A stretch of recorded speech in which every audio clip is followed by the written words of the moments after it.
Hello and welcome to Nationwide, reaching you on the network service of the Nigerian Television Authority. I am Lami Ali.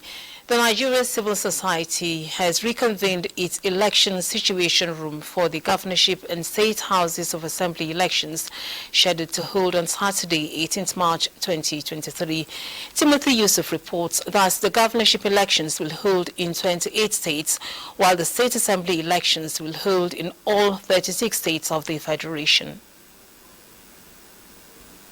For this second leg of the 2023 general election, the Situation Room will deploy 2,340 election observers, with at least 3 election observers per local government area in every state of the Federation, excluding the Federal Capital Territory. On the election day, the Election Situation Room will be the main hub for receiving data and reports from the field, which will be analyzed and disseminated through press statements and reports. The Situation Room observation and analysis of the conduct of the governorship and state houses of assembly election will be guided by the credibility threshold for the 2023 general election.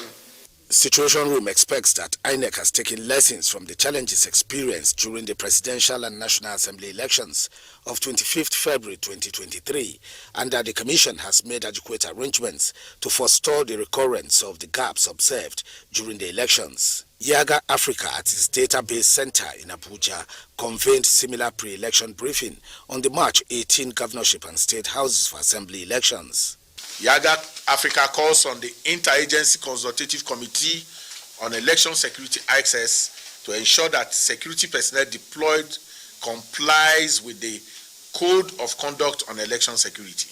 Yaga Africa enjoined INEC to ensure full supervision of the process and commended the Commission for sanctioning some resident electoral commissioners from participating in the coming polls. Timothy Yusuf, NT News. Now, security operatives have been urged to proactively tackle any form of election violence threatening to disrupt peaceful elections across the country on Saturday. Guests on Good Morning Nigeria were emphatic that troublemakers must be detected and apprehended. Lydia Sampson reports. The freedom of the electorate to vote candidates of their choice is important for the credibility of elections. Unfortunately, voter suppression and intimidation, both physically and online, were rampant at the February 25th polls. Guests on Good Morning Nigeria warned security operatives not to stand aloof during tomorrow's governorship and state houses of assembly elections. The security situation is such that I expect that the police and other agencies should take proactive measures that will actually help the politicians to realize that they are not actually free to do whatever they think they can do. As long as cybersecurity is concerned, because there is every crime that has a physical dimension has a replica effect in the cyber domain. So just as you are concerned for physical security because of the old technological involvement in the INEC electioneering process, it's paramount that we pay very close attention to what happened in the cyber domain. Deputy Inspector General of Police in charge of operations, Adeleke Adeyinka Bode, is however assuring that proactive measures have been mapped out. We should always talk to our people to conduct themselves properly. The people we are protecting are the people. And when the people are ready to be properly policed, we are going to always have good outcome. The guests insist that unruly politicians found inciting violence must not go unpunished but face the full weight of the law. In Abuja, Lydia Sampson, NTA News. Now, the presidential candidate of the People's Democratic Party, PDP, Atiku Abubakar, is urging political leaders across the country, especially in Lagos State, to desist from actions that promote election violence and compromise peace, unity and democracy in the country. The PDP presidential flag bearer specifically frowns at how lackey intimidating of political leaders in Lagos State continue to make ethnic slurs aimed at intimidating voters in the state, making reference to a viral video. Atiku Abubakar says, and I quote, "I have watched with profound disdain a certain video in circulation where some persons known to be associates of the leaders of the ruling party in Lagos State are issuing threats against other ethnic groups in the build-up to the governorship and State House of Assembly election in the state tomorrow. I condemn this behavior and also the silence of the security agencies and the political leadership in Lagos State and Abuja on these developments." End of quote. The PDP presidential candidate, in condemning threats and any intended acts of violence against any ethnic group in the country, calls on security agencies to ensure that politicians and their proteges submit to the rules of democratic fair play across the country, especially in Lagos State, for peace and unity to reign. Now, unlike some other states where both the governorship and House of Assembly elections will be conducted, the people of Ekiti will only elect the next set of legislators to the 7th Assembly in the state, as 11 out of the current members are hoping to make a return to the House. Ayodeji Oginshakin takes a look at the journey of the State Assembly since it came on board in 1999. That story is still being packaged. We now join Hinginu in Lagos for update from the Center of Excellence. Hello, Hinginu. It's over to you.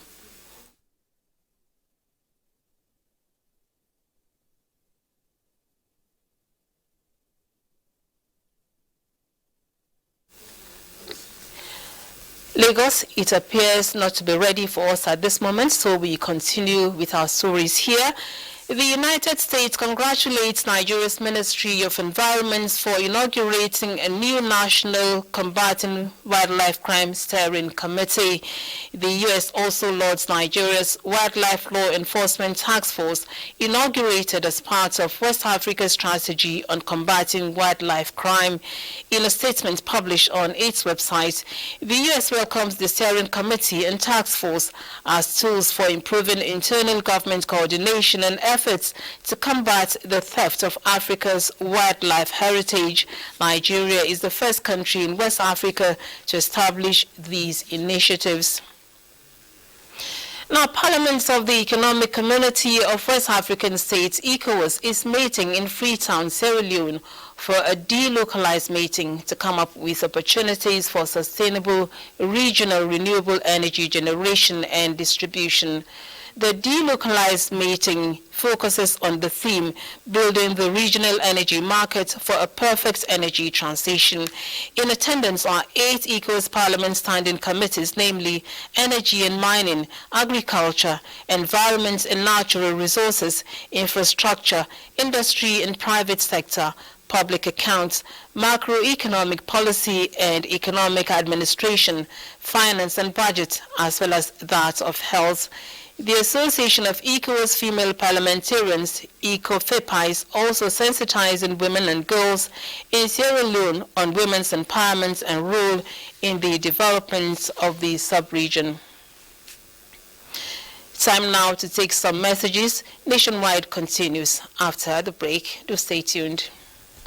Words cannot express how we feel. Before the bridge, the road from here, Nasarawa to Loko, is about 74 kilometers. This is the link between Nasarawa and Loko. The bridge which is about 3-5 kilometers across the river Benue, has been on for about 10 years now. Before now, if you live here for local, 74 kilometers, and somebody leaves Nasarawa for Kaduna, he will get to Kaduna before you get to local. The implication of the completion of this bridge is the cutting of the travel distance by about 3 hours. Our people from Nasarawa can now travel from here to Onitsha and come back on the same day. The economic and social consequences of this milestone development can hardly be compared to the ease with which people move has opened the area, and many people are coming around now to invest in agriculture. Where to score this government on this achievement, we will score them extremely high because it has changed the dynamics of the social and economic activities of our people. Weekend File, your Saturday delight, going to places from the obscure to the hinterland and cities, bringing you development stories and perspectives, connecting the people with government and stakeholders on critical issues of our national life. We are live in Abuja. It's 9 p.m. every Saturday on the network service of the NTA. Weekend File, you can't afford to miss it.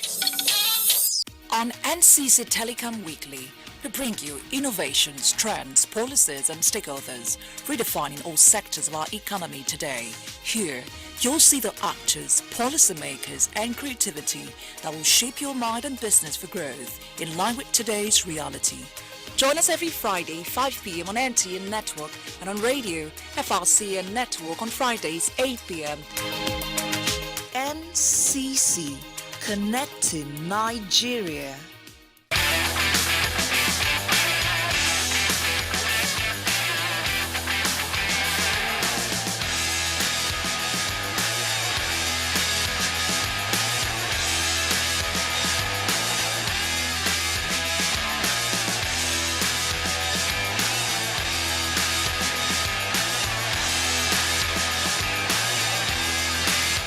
Sportybet sponsors coverage of the Italian Serie A. Gets the return from Bellingham. Alaire's left it for Karim Adeyemi! Linton Miner picks out Skiri on the far post. Oh, what a finish! Bellingham's continued his run. It's driven in and turned home! Tigges needs to be cool. He needs to be calm. He needs to be collected, and he is. Composure, precision, and a fine touch. Sportybet sponsors coverage of the German Bundesliga.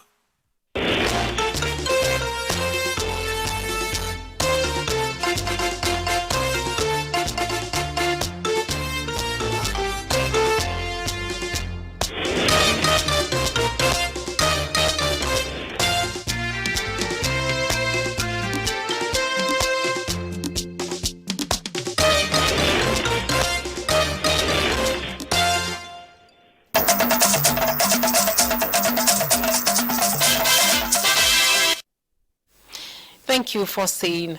The National Judicial Council has recommended the compulsory retirements of the Chief Judge of Taraba State High Court, Justice F.B. Anderto, with immediate effect. Justice Anderto was recommended for compulsory retirements following the findings of an investigation committee to a petition written against him by Senator Mohammed Sanusi Dagash for suppressing judgment. Justice Anderto refused to deliver a verdict 30 months after adoption of final addresses by the parties in a matter before him. In the interim, the Council, in exercise of its disciplinary powers under the Constitution of the Federal Republic of Nigeria, 1999 as amended, suspended Justice Anderto from office pending his compulsory retirement. He is handed over to the next most senior judge in the state. The Council also empaneled 4 committees to further investigate 4 of the 7 petitions forwarded to it and dismissed 3 others. It equally recommended the appointment of 6 heads of courts for Benue, Adamawa, Kwara and Oyo states, as well as Grand Kadi Sharia Court of Appeal and President Customary Court of Appeal for Adamawa State. The NJC also recommended appointment of 5 judicial officers for Plateau State High Court. To Morning Matters now, 3 days after the CBN reversed its policy on old Naira notes, FCT residents are still appealing to concerned authorities to see that the directive from the Supreme Court for the old and new notes to coexist side by side is effectively implemented. Aisha Ubali brings us a situation update. Supreme Court ruling that says the old 500 naira and 1,000 naira notes should coexist with the new note. Most people have rather interpreted the judgment in their own way. NTA crew were not allowed into the banks with camera, but from what we could gather, the crowd at most ATM points have reduced. I'm happy to have collected something. At least my children will have something to eat. But the funny thing is, I withdrew old notes yesterday and I was able to spend it yesterday. Godwin Obasi has visited 3 banks on his way to the 4th bank. NTA crew stumbled on him. He blames the whole situation on bank officials. They told us to start collecting the old money now, that we can now collect it. That's why I started collecting. Because I don't hear that say Buhari is a more collect or not. That's why they collect it. Observers say Nigerians must not take advantage of the situation. Most of the ATM points we visited here at Area 3, residents are happy that the old Naira note continues to be a legal tender till 31st of December 2023. But the complaint is, while commercial drivers are beginning to accept this old Naira note, some traders in the market are making life difficult for residents by refusing to collect these old notes. In Abuja, Aisha Ubali, NTA News. Now, Karimo is a community located far from the city center, but draws people from far and near on particular days. Aisha Abdullahi gives us an insight into the life and activities of visitors and residents of Karimo community, especially in the light of recent challenges with the old Naira notes. Traders in Karimo market have refused to accept the old Naira notes as they say they are not aware of the reversal of the policy said to be till December 31st, 2023. It's not easy. There are some things that we could not even get it because they say they need cash. No network, sometimes low network, and people don't have cash. So it's really affecting us. Sometimes you come to the market the whole day, you don't even have transport to go home. We don't collect this because they give us.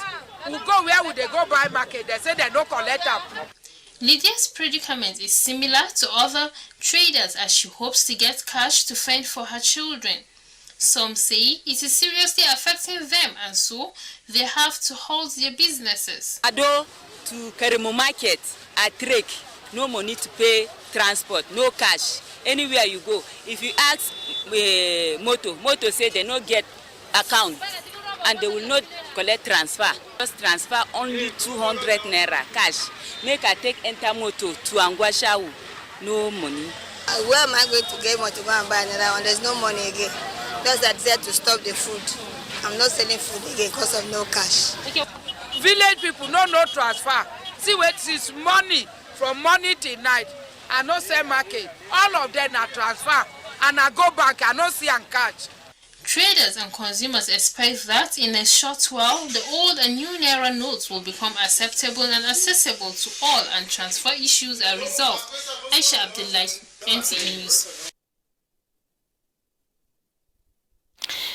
Business activities in Makurdi have received a boost following recent directives by the Central Bank of Nigeria to commercial banks to commence issuance of the 500 and 1,000 naira old notes.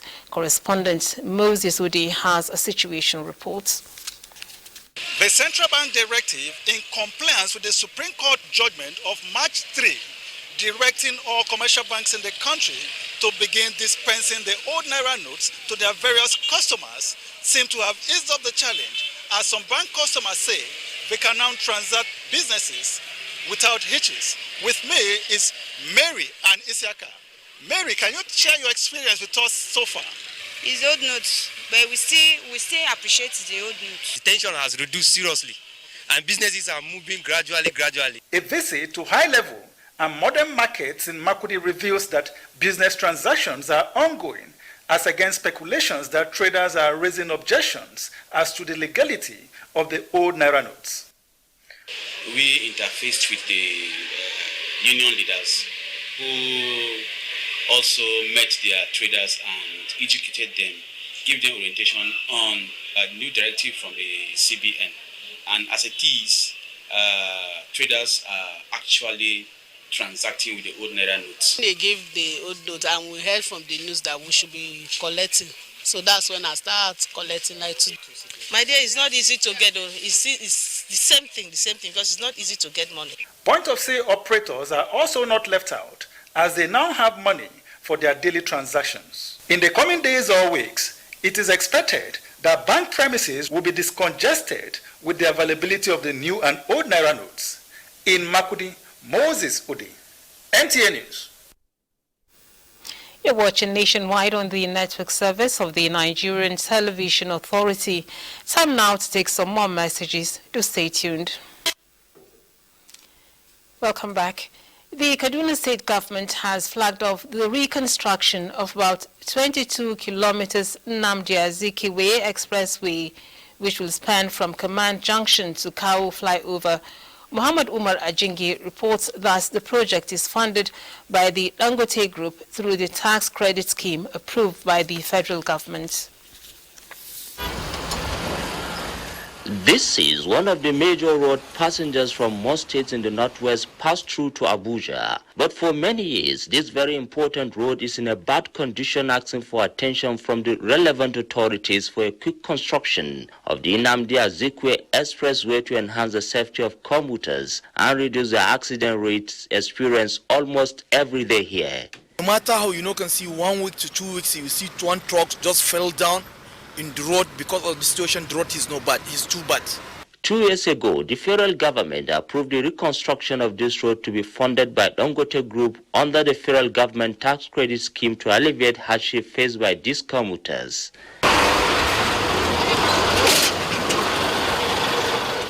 It is now a done deal as the Kaduna State Governor Nasir Ahmed El-Rufai joins the construction team at Bakirwa Junction to flag off the project expected to be completed within the period of 2 years. It is a day of great pleasure for me to be here to flag off the reconstruction of Nnamdi Azikiwe Expressway. I want to thank President Muhammad Buhari for approving that the tax credit method of funding be used for the reconstruction of 3 roads in Kaduna State. The first is this Western Bypass, 21.5 kilometers.